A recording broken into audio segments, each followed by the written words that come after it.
નમસ્તે. ગણિતમાં એકમ 2 એકચલ સુરેખ સમીકરણમાં અત્યાર સુધી આપ સમીકરણનો ઉકેલ મેળવતા શીખ્યા અને વ્યવહારિક કૂટ પ્રશ્નોનો પણ તમે ઉકેલ મેળવવાનો મહાવરો કર્યો. હવે આપણે સમીકરણનું સરળ સ્વરૂપમાં રૂપાંતરણ શીખીએ.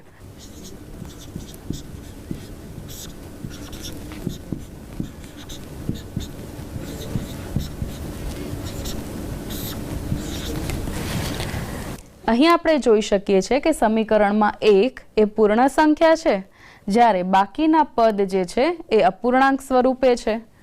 તો આવા સમીકરણનો ઉકેલ મેળવવા માટે સૌ પ્રથમ આપણે તેને સરળ સ્વરૂપમાં ફેરવવા પડે. અને સરળ સ્વરૂપમાં ફેરવવા માટે આપણે જોઈએ કે પદ જે છે એ સરવાળા બાદબાકીના સ્વરૂપમાં છે અને છેદમાં જે સંખ્યાઓ છે, સૌથી પહેલા આપણે શું કરવું પડે? સમીકરણને સરળ સ્વરૂપમાં ફેરવવા માટે આપણે છેદનો લસા લેવો પડે. હવે આપણે જોઈએ છે કે 3 અને 6 આ બે સંખ્યાઓનો લસા શું મળે? 6.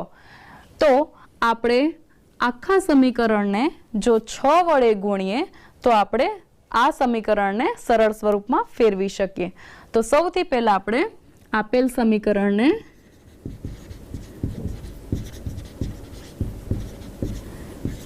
વડે ગુણીશું, કારણ કે સમીકરણનો લસા અથવા તો 3 અને 6 નો લસા 6 છે.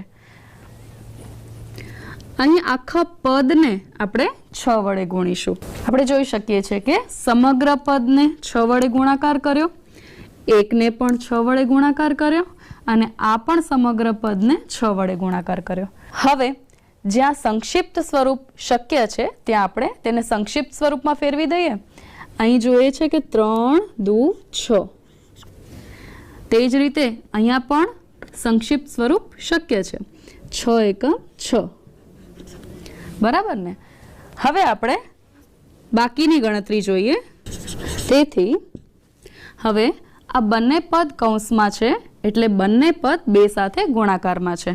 એટલે 2 કૌંસમાં 6x વત્તા 1 વત્તા 6 અને 1 ગુણાકારમાં 6 એકા 6 બરાબર.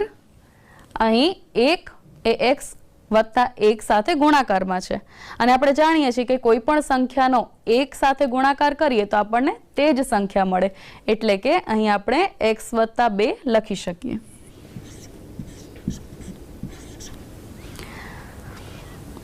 હવે આપણે આગળ સમજ્યા તેમ 2 એ કૌંસમાં આપેલા બંને પદ સાથે ગુણાકારમાં છે. તેથી 2 સૌથી પહેલા 6x સાથે ગુણાકાર કરશે. 2 છક 12, ખૂબ સરસ. અને x એટલે કે 2 ગુણ્યા 6x બરાબર મળ્યા 12x વત્તા 2 ગુણ્યા 1 2 એકા 2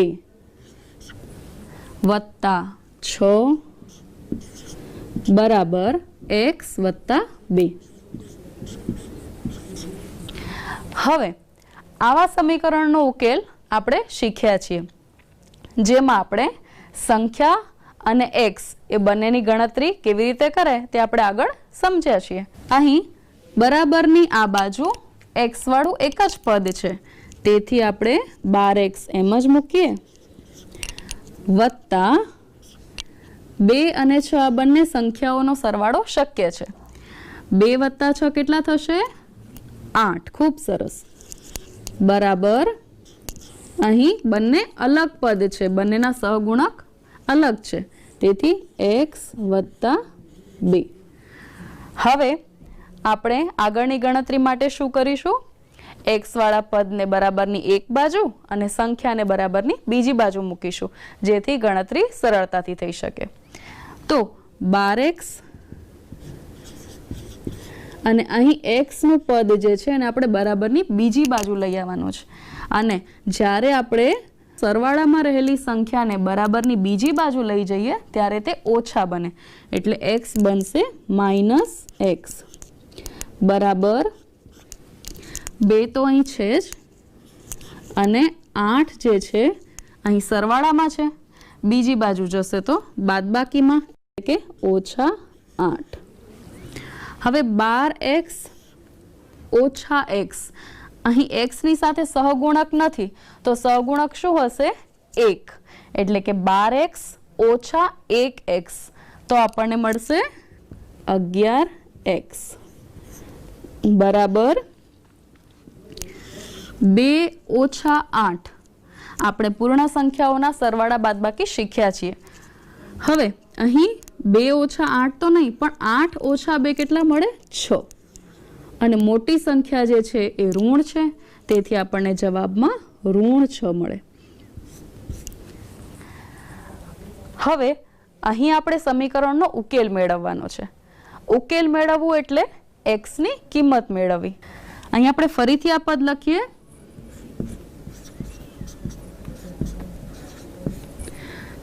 x ની કિંમત શોધવા માટે x ની સાથે જે 11 ગુણાકારમાં છે તે બરાબરની બીજી બાજુ ભાગાકારમાં જશે. તેથી x બરાબર -6 ભાગ્યા 11. હવે 6 અને 11 અહીં આપણે અતિ સંક્ષિપ્ત સ્વરૂપ આગળ શક્ય નથી, તો આ જ આપણો ઉકેલ છે. તો x બરાબર આપણને મળે છે -6 ભાગ્યા 11. x બરાબર મળે છે -6 ના છેદમાં 11. તો આ રીતે આપણે સમીકરણને સૌથી પહેલા સરળ સ્વરૂપમાં ફેરવીને પછી ઉકેલ મેળવીએ તો સમીકરણનો ઉકેલ સરળતાથી મેળવી શકાય છે. અને અગાઉ તમે જે સમીકરણના ઉકેલ શીખ્યા છો તેમાં તમે આપેલ x ની કિંમતને સમીકરણમાં મૂકીને ચકાસી શકો છો કે ખરેખર આ એનો ઉકેલ છે કે કેમ. તો એના માટે આપણે ડાબી બાજુએ x ની કિંમત મૂકી, જમણી બાજુએ x ની કિંમત મૂકીએ, ગણતરી કરીને જોઈ શકીએ કે ખરેખર આ મેળવેલ ઉકેલ એ આપેલ સમીકરણનો છે કે કેમ. હવે આપણે બીજો મુદ્દો જોઈએ, સુરેખ સ્વરૂપે બદલી શકાય તેવા સમીકરણ. અગાઉ આપણે જોયું કે સમીકરણને સરળ સ્વરૂપમાં રૂપાંતરણ કરીને ઉકેલ સરળતાથી મેળવી શકાય. અમુક સમીકરણ એવા હોય છે કે જેને સુરેખ સ્વરૂપે ખૂબ સરળતાથી ફેરવી શકાય છે અને પછી એનો ઉકેલ મેળવતા આપણી ગણતરી ખૂબ સરળ બની જાય. તો આપણે એવા સમીકરણનો ઉકેલ શીખીએ.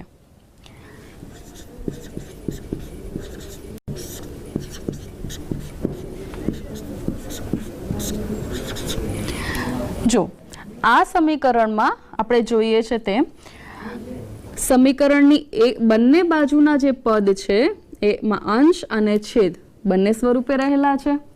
અહીં જ્યારે આપણે એને સુરેખ સ્વરૂપમાં ફેરવવા હોય ત્યારે જે છેદ છે અથવા તો જે સંખ્યા અથવા પદ એ ભાગાકારમાં છે તેને આપણે બરાબરની બીજી તરફ લઈ જઈએ તો તે ગુણાકારમાં જશે.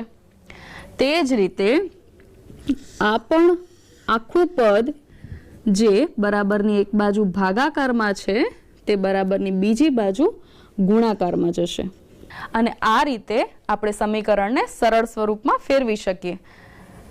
તેથી જો આ 3 જે છે એ અહીં ગુણાકારમાં જશે તો 3 એ આપેલ આખા પદ સાથે ગુણાકાર કરશે. એટલે કે 3 જ્યારે આપણે ગુણાકારમાં લખીશું ત્યારે આ બંને પદને કૌંસમાં લખવા પડે. બરાબર. તે જ રીતે હવે બરાબર 4 અને આ પદ જે છે એ હવે ક્યાં જશે? બરાબરની બીજી તરફ અને એ 4 સાથે ગુણાકારમાં આવશે. અને 4 એ બધા પદ સાથે ગુણાકારમાં હશે એટલે આ બંને પદને પણ આપણે કૌંસમાં લખીશું. તો અહીં આપણે જોયું કે જ્યારે સમીકરણ આવા સ્વરૂપમાં છે ત્યારે સરળ સ્વરૂપમાં ફેરવવા માટે આપણે શું કર્યું? ચોકડી ગુણાકાર આપણે અગાઉ શીખ્યા છીએ. તો ચોકડી ગુણાકારની રીતે આપણે આવા સમીકરણને સુરેખ સ્વરૂપમાં ફેરવી શકીએ. હવે આગળ ગણતરી ખૂબ સરળ છે. આપ શીખ્યા છો તે રીતે સૌથી પહેલા 3 જે છે એ કૌંસની બહાર છે એટલે કૌંસના તમામ પદ સાથે ગુણાકારમાં આવે. તો સૌથી પહેલા 3 2x સાથે ગુણાકાર કરે તો 3 દુ 6x વત્તા હવે 3 સાથે ગુણાકાર કરશે 3 તરી 9 બરાબર 4 અને x નો ગુણાકાર શું મળે? ખૂબ સરસ 4x વત્તા 4 અને 1 નો ગુણાકાર 4 એકમ 4. હવે આપણે શું કરીશું આગળની ગણતરી માટે? તમે વિચારીને કહો. ખૂબ સરસ. હવે આપણે x વાળા પદને બરાબરની એક બાજુ અને સંખ્યાઓને બરાબરની બીજી બાજુ લઈ જઈએ. તો અહીં 6x છે, તેથી આપણે 6x ને એમ જ મૂકીશું અને 4x ને આપણે બરાબરની બીજી બાજુ લઈ જઈએ. અહીં સરવાળામાં છે, બરાબરની બીજી બાજુ એ બાદબાકીમાં જશે. બરાબર 4 અને 9 જે છે એ બરાબરની બીજી તરફ જશે, કારણ કે આપણે સંખ્યાઓને એક તરફ લઈ જઈએ છીએ. 9 સરવાળામાં છે તો બરાબરની બીજી બાજુ એ બાદબાકીમાં જશે. હવે 6x ઓછા 4x કેટલા મળે? સરસ 2x બરાબર 4 ઓછા 9. આપણે પૂર્ણ સંખ્યાઓની બાદબાકી શીખ્યા છીએ તે મુજબ આપણે શું કરીએ? 9 ઓછા 4 મળશે 5 અને મોટી સંખ્યાની નિશાની એટલે કે -5. હવે સમીકરણનો ઉકેલ મેળવવો એટલે x ની કિંમત મેળવવી. તો x ની કિંમત મેળવવા માટે આપણે જે 2 તેની સાથે ગુણાકારમાં છે તેને બરાબરની બીજી તરફ લઈ જવા પડે. 2x સાથે ગુણાકારમાં છે તો બરાબરની બીજી બાજુ આપણે એને લઈ જઈશું તો ક્યાં જશે? ખૂબ સરસ ભાગાકારમાં. એટલે કે x બરાબર -5 તો છે જ અને 2 જે x સાથે ગુણાકારમાં છે એ બરાબરની બીજી બાજુ ભાગાકારમાં જશે. તો x ની કિંમત આપણને મળે છે -5/2.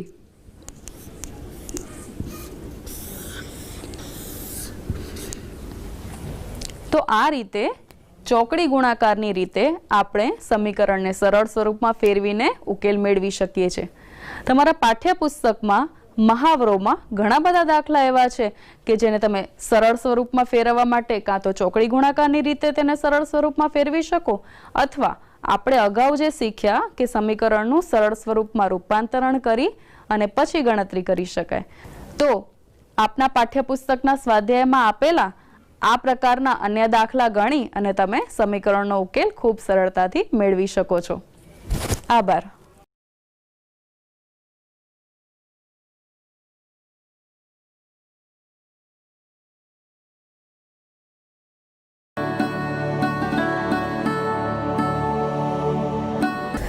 નમસ્તે, કેમ છો બધા?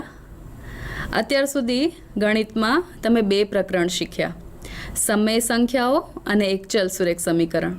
જેમાં સમય સંખ્યાઓમાં તમે સમય સંખ્યાઓના ગુણધર્મો, એના પછી શું શીખ્યા? સરસ, વિરોધી સંખ્યાઓ, વ્યસ્ત સંખ્યાઓ, સમય સંખ્યાનું સંખ્યા રેખા પર નિરૂપણ, 2 સમય સંખ્યાઓની વચ્ચે આવતી સમય સંખ્યાઓ, આ બધું શીખ્યા. અને એક ચલ સુરેખ સમીકરણમાં એક ચલ સુરેખ સમીકરણ શું છે, વ્યવહારિક કૂટ પ્રશ્નો ઉપરથી સમીકરણ બનાવવાના અને તેના ઉકેલ શોધવા તથા અમુક જટિલ સમીકરણોને સરળ સ્વરૂપે ફેરવતા અત્યાર સુધી તમે શીખ્યા છો. હવે અત્યાર સુધી શીખેલી બાબતો તમને યાદ છે કે નહીં તે આજે આપણે જોઈશું. ક્વિઝના માધ્યમથી અહીં કેટલાક પ્રશ્નો રજૂ થશે અને આપ સૌ એ પ્રશ્નોનો જવાબ આપવાનો પ્રયત્ન કરશો. કેટલાક પ્રશ્નો એવા હશે કે જેનો જવાબ તમે તરત આપી શકશો, જ્યારે કેટલાક પ્રશ્નો એવા હશે કે તમારે થોડું વિચારવું પડશે. તો અહીં રજૂ થતા દરેક પ્રશ્નોનો જવાબ આપવાનો તમે સૌ પ્રયત્ન કરશો અને સાચા જવાબો આપી શકશો એવો મને વિશ્વાસ છે. તો હવે આપણે ક્વિઝ શરૂ કરીએ. હવે પહેલો પ્રશ્ન જોઈએ. પહેલો પ્રશ્ન છે, સૌથી નાની પ્રાકૃતિક સંખ્યા કઈ છે? સરસ, આનો જવાબ સરળ છે. સૌથી નાની પ્રાકૃતિક સંખ્યા 1 છે. હવે બીજો પ્રશ્ન જોઈએ. સૌથી નાની પૂર્ણ સંખ્યા કઈ? પ્રાકૃતિક સંખ્યા તો 1 છે, પૂર્ણ સંખ્યા કઈ છે? ખૂબ સરસ, સૌથી નાની પૂર્ણ સંખ્યા 0 છે. ત્રીજો પ્રશ્ન જોઈએ. કઈ ગાણિતિક ક્રિયાઓ માટે પૂર્ણ સંખ્યાઓ સંવૃત્ત છે? તમે સમય સંખ્યાઓના ગુણધર્મો શીખ્યા, થોડું વિચારશો તો યાદ આવશે. શાબાશ, જો તમારો જવાબ પણ આ જ હશે. સરવાળા અને ગુણાકાર માટે પૂર્ણ સંખ્યાઓ સંવૃત્ત છે. એના પછીનો પ્રશ્ન જોઈએ. કઈ ગાણિતિક ક્રિયાઓ માટે પૂર્ણાંક સંખ્યાઓ સંવૃત્ત છે? જો અગાઉનો પ્રશ્ન પૂર્ણ સંખ્યાઓ માટે હતો અને હવે પ્રશ્ન પૂર્ણાંક સંખ્યાઓ માટે છે, તો હવે કદાચ જવાબમાં થોડો ફેરફાર થાય. સરવાળા, બાદબાકી અને ગુણાકાર આ ત્રણેય ક્રિયાઓ માટે પૂર્ણાંક સંખ્યાઓ સંવૃત્ત છે. સરવાળા માટેનો તટસ્થ ઘટક અથવા તો આપણે એને એકમ ઘટક પણ કહી શકીએ. સરવાળા માટેનો તટસ્થ ઘટક અથવા તો એકમ ઘટક કયો છે? સરસ, સરવાળા માટેનો તટસ્થ ઘટક અથવા તો એકમ ઘટક 0 છે. પૂર્ણાંક સંખ્યાઓ માટે ગુણાકારનો એકમ ઘટક કયો છે? જો અહીં એકમ ઘટક જ લખેલું છે તો આપણને ખ્યાલ છે એકમ ઘટક એટલે તટસ્થ ઘટક. પૂર્ણાંક સંખ્યાઓ માટે ગુણાકારનો એકમ ઘટક 1 છે, એટલે કે 1 સાથે ગુણાકાર કરવાથી કોઈ પણ સંખ્યામાં ફેરફાર થતો નથી. 2ની વિરોધી સંખ્યા કઈ છે? આપણે વિરોધી અને વ્યસ્ત આ બંને સંખ્યાઓ શીખ્યા છીએ. ચાલો, તમારો જવાબ તમે વિચારી લીધો હશે. 2ની વિરોધી સંખ્યા ઋણ 2 છે, એટલે કે વિરોધી સંખ્યામાં જો ધન સંખ્યા હોય તો ઋણ સંખ્યા મળે અને ઋણ સંખ્યા હોય તો ધન સંખ્યા મળે. હવેનો પ્રશ્ન છે, 1/2 અથવા 1/2ની વિરોધી સંખ્યા કઈ છે? હવે જો અહીં આપણને સંખ્યા અપૂર્ણાંક સ્વરૂપે છે, તો વિરોધી સંખ્યા કઈ છે એના માટે આપણને અહીંયા ઓપ્શન પણ આપેલા છે. જો 3 ઓપ્શનમાંથી તમે વિચારો કે 1/2ની વિરોધી સંખ્યા કઈ છે? પહેલા ઓપ્શનમાં અંશ ઋણ છે, બીજામાં છેદ ઋણ છે, જ્યારે ત્રીજા એટલે કે સીમાં અંશ અને છેદ બંને ઋણ છે. તો અહીં તો વિચારવું પડશે. ચાલો આપણે જવાબ જોઈએ. જવાબ છે એ, √1/2. આપણે શીખ્યા છીએ કે અપૂર્ણાંક સંખ્યાઓનો છેદ ક્યારે પણ ઋણ ન હોય. જ્યારે બી અને સી ઓપ્શનમાં તમે જુઓ છો તો છેદ ઋણ છે. એના પછીનો પ્રશ્ન, 3/5ને કઈ સંખ્યા વડે ગુણવાથી 1 મળે? શાબાશ, શું જવાબ મળશે આપણને? 5/3. અને આ 5/3 અને 3/5 આ કેવી સંખ્યાઓ કહેવાય? સરસ, વ્યસ્ત સંખ્યાઓ. આપણે જાણીએ છીએ કે 2 વ્યસ્ત સંખ્યાઓનો ગુણાકાર હંમેશા આપણને 1 મળે. અહીં કોઈ પણ સંખ્યા તમને પ્રશ્નમાં હોય તો આપણે માત્ર શું યાદ રાખવાનું કે જો ગુણાકારનો જવાબ 1 હોય તો એની સાથે ગુણવામાં આવતી સંખ્યા એ આપેલી સંખ્યાની વ્યસ્ત સંખ્યા હશે. એના પછીનો પ્રશ્ન, 3નો કઈ સંખ્યા સાથે સરવાળો કરવાથી 0 મળે?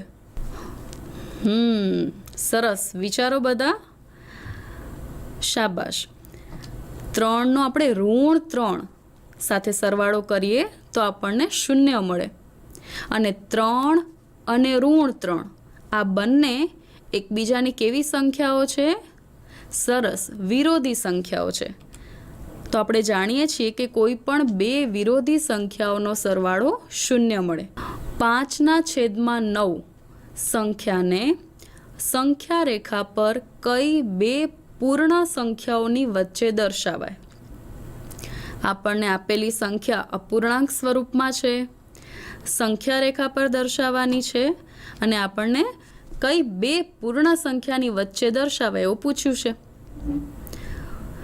હવે અહીં તમે વિચારો કે આપેલો અપૂર્ણાંક કયો છે, શુદ્ધ અપૂર્ણાંક છે કે અશુદ્ધ અપૂર્ણાંક છે? આપણે શીખ્યા છીએ. સરસ. જો આપેલા અપૂર્ણાંકનો અંશ તેના છેદ કરતાં નાનો છે એટલે આ અપૂર્ણાંક શુદ્ધ અપૂર્ણાંક છે. અને આપણે જાણીએ છીએ કે શુદ્ધ અપૂર્ણાંકનું મૂલ્ય અથવા શુદ્ધ અપૂર્ણાંકની કિંમત 1 કરતાં ઓછી હોય. હવે તમે વિચારીને કહો કે જ્યારે આ સંખ્યાને આપણે સંખ્યા રેખા પર દર્શાવીએ તો તે કઈ બે પૂર્ણ સંખ્યાઓની વચ્ચે આવે? સરસ, 0 અને 1ની વચ્ચે આવે, કારણ કે આપેલી સંખ્યા શુદ્ધ અપૂર્ણાંક છે. જો આપેલી સંખ્યા અશુદ્ધ અપૂર્ણાંક હોય તો આપણે તેને મિશ્ર અપૂર્ણાંકમાં ફેરવી અને પછી નક્કી કરી શકીએ કે તે સંખ્યા કઈ બે પૂર્ણ સંખ્યાઓની વચ્ચે આવે. એના પછીનો પ્રશ્ન, ઋણ 2 થી મોટી કોઈ પણ 3 સમય સંખ્યાઓ જણાવો. જો આ એવો પ્રશ્ન છે કે તમારા બધાના જવાબ અને અહીંથી જે જવાબ દર્શાવાશે એ અલગ હોઈ શકે. આના ઘણા બધા જવાબો શક્ય છે, પણ આપણને એટલો ખ્યાલ હોવો જોઈએ કે એ સંખ્યાઓ જે જવાબમાં તમે લખો છો તે ઋણ 2 થી મોટી હોવી જોઈએ. અહીં આપણે કેટલાક નમૂનારૂપ જવાબ જોઈએ. જો ઋણ 1 એ ઋણ 2 થી મોટું કહેવાય ને? સરસ. 0 અને જો 5/9 જે આપણે અગાઉના જ પ્રશ્નમાં જોયું કે તેનું મૂલ્ય 1 થી ઓછું છે પણ એનું મૂલ્ય ઋણ 2 થી વધારે હશે. અને આના સિવાય તમારા આપેલા જવાબ પણ સાચા હશે. હવે એના પછીનો પ્રશ્ન, નીચેનામાંથી કયું સમીકરણ કહેવાય? તમે સમીકરણ હોવાની શરતો શીખ્યા છો. અહીં તમને 3 વિકલ્પ આપેલા છે. એના પરથી નક્કી કરો કે આ ત્રણેય વિકલ્પમાંથી સમીકરણ કોને કહેવાય?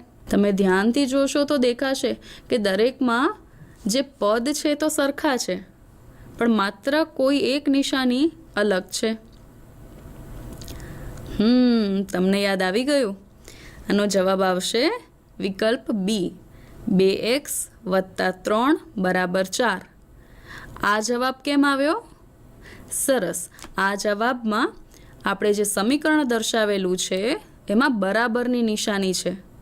સમીકરણ સમતા દર્શાવે છે, એટલે કે બરાબરની બંને બાજુ રહેલા પદની કિંમત સરખી હોય.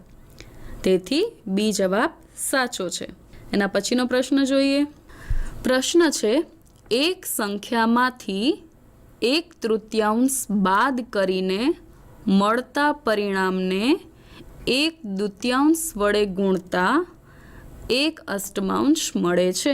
તમે નોટમાં આ વાક્ય પરથી સમીકરણ બનાવવાનો પ્રયત્ન કરો જોઈએ.